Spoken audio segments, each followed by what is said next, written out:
start by sharing a couple of stories from my faith tradition and then adding my personal take on forgiveness based on my own story. The first story relates to a group of people who, in their attempts to undermine the Muslim community and the Prophet Muhammad, peace be upon him, they slandered the Prophet's wife, Aisha, accusing her of adultery.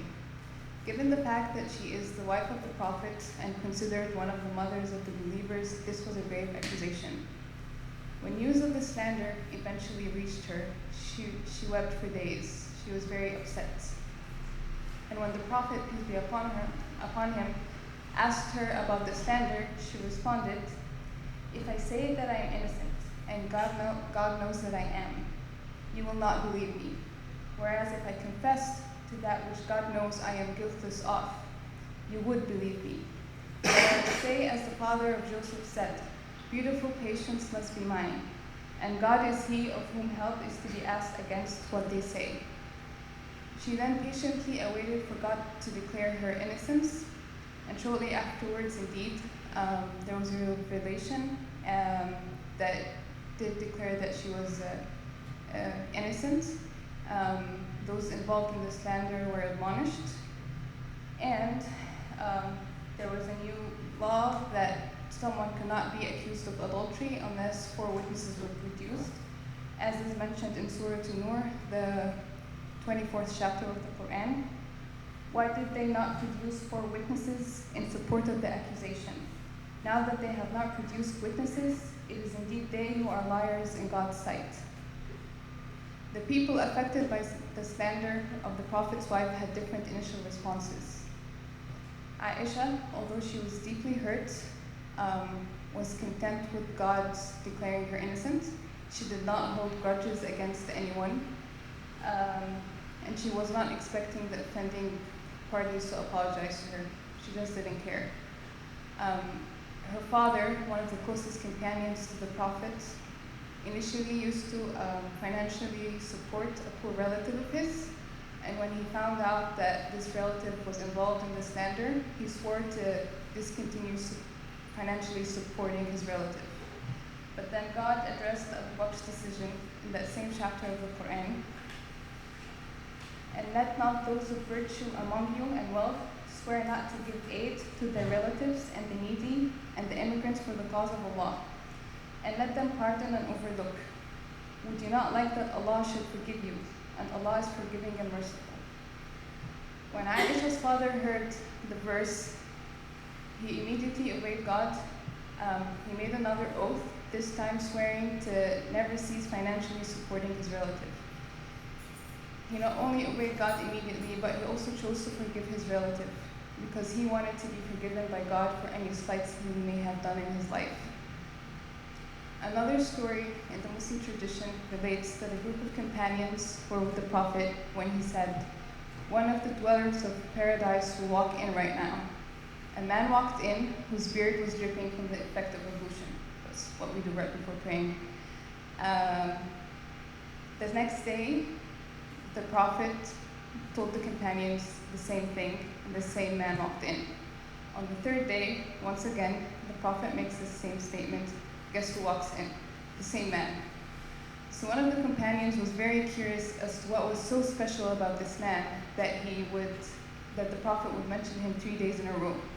He followed the man and asked to stay with him for 3 nights to observe his daily routine.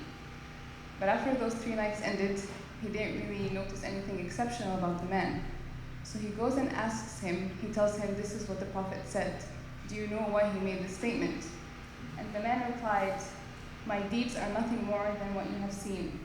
But the only thing I do is that I do not hold any grudge against any Muslim or envy anyone for what bounties Allah has granted them." The companion then responded to the man and said that this difficult quality to obtain is what granted you this rank. And it is a difficult quality to obtain. When we have been deeply hurt or traumatized, it is hard to forgive. When I first received the invitation to speak on this panel, my initial reaction was to decline, partly because I hate public speaking, but also because forgiveness has become a triggering word for me. A couple of years ago, I was reading a book that had recommended exercises at the end of each chapter. One of the exercises was an invitation to pray for those who have hurt me, to pray for their well-being, for their guidance, to pray that God heals my heart, and that He guides them to stop their hurtful actions. So I was able to pray for several people, but one name came to mind, and I choked on the prayer. I could not pray for the person. Feelings of anger and resentment that I did not even realize were there bubbled to the surface. Since then, I have not been able to pray for the person. And so how could I speak on a panel about forgiveness and healing when I have yet to accomplish either? Whenever I recall stories about healing in the Muslim tradition, I was always hard on myself.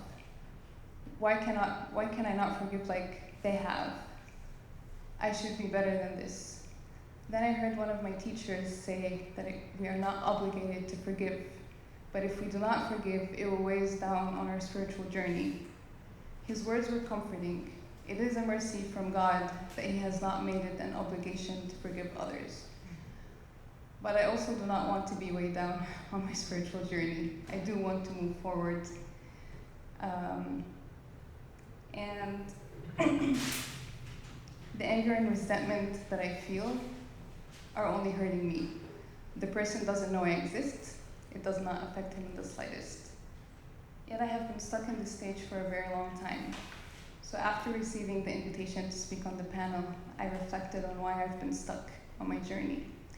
I realized that I've been so busy being frustrated and angry at myself for not being able to forgive and for my own emotions that I did not take the time to acknowledge that an injustice was done and continues to be done to this very day, sadly.